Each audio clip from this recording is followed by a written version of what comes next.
I'm just securing my ongoing experiments. And securing myself.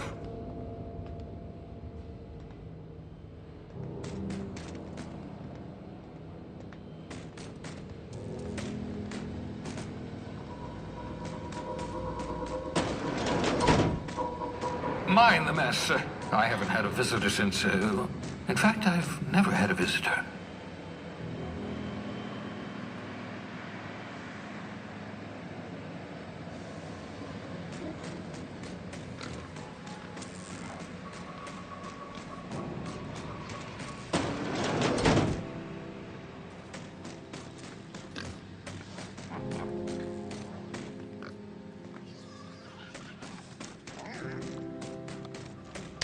Oh, thank the law. Your skin hasn't spontaneously changed color. Potential side effect of the revival process.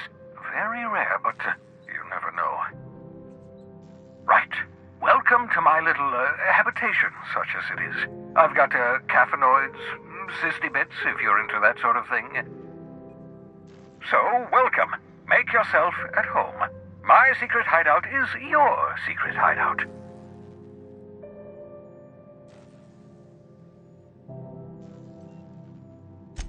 Not at all, my intrepid accomplice. I should thank you for tolerating my somewhat brusque manner.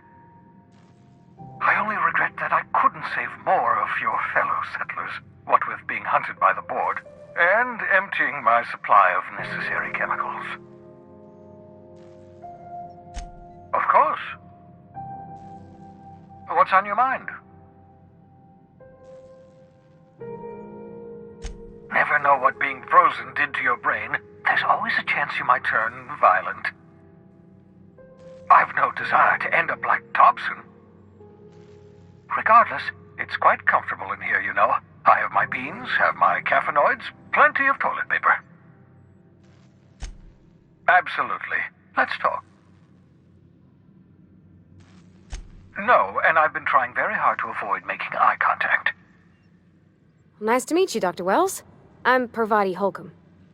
Wait, not another word. I don't want to know your name. I don't want to know who you are. Let's just enjoy our plausible deniability while it lasts, shall we? Why don't you just invite the entire colony to my secret, carefully concealed laboratory?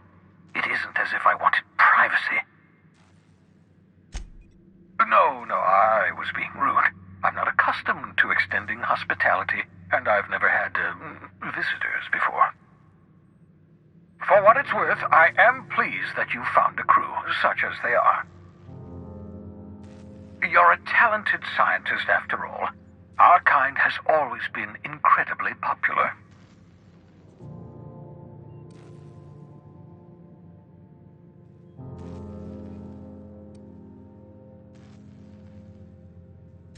Yes, indeed, well done. Also, you still haven't spontaneously liquefied, which pleases me immensely. Progress. What's on your mind? Absolutely. Let's talk. Oh, goodness, no. I wouldn't survive 10 seconds in the blackness of the aether. Well, no, I imagine I'd last at least 12 seconds before I'd lose consciousness and die of hypoxia.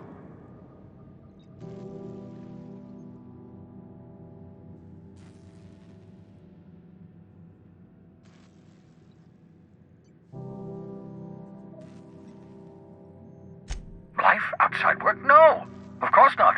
My life is my work. For that matter, everyone else's lives are also my work. An entire colony's worth of lives are at stake. It's up to me, up to us to set things right. To answer your question, I'd rather stay right here in my lab. There's too much work to be done. The Hope's colonists won't revive themselves, you know.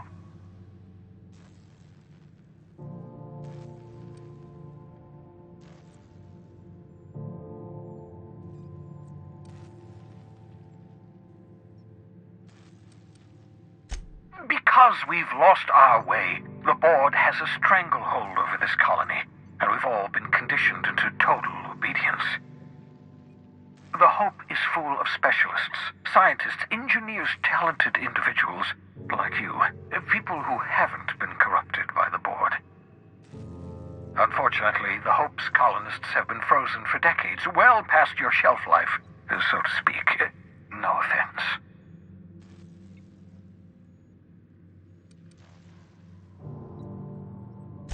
Precisely. The chemical I need is dimethyl sulfoxide, a rare, potent, essential to reviving long-frozen bodies. 10 years. That's how long the average human can remain in hibernation. You were frozen for decades. In theory, you never should have survived the revival process. But the conventional theories are wrong. You're living proof that it can be done. There's yet hope for the hope. Get it?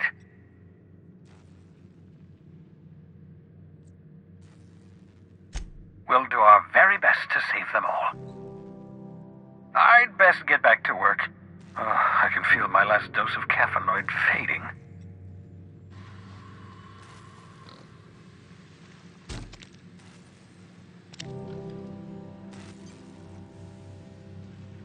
Aha! I see you found my portable molecular compression device, better known as a shrink ray.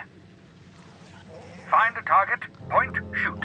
Your target will shrink down into a manageable size, whereupon you may commence beating them to a pulp. Feel free to try it on a marauder sometime.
Your old hibernation mask. Had to remove it, you know, in case you were prone to vomiting.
Saving you from hibernation was my greatest accomplishment. Your odds of survival were a mere 28%.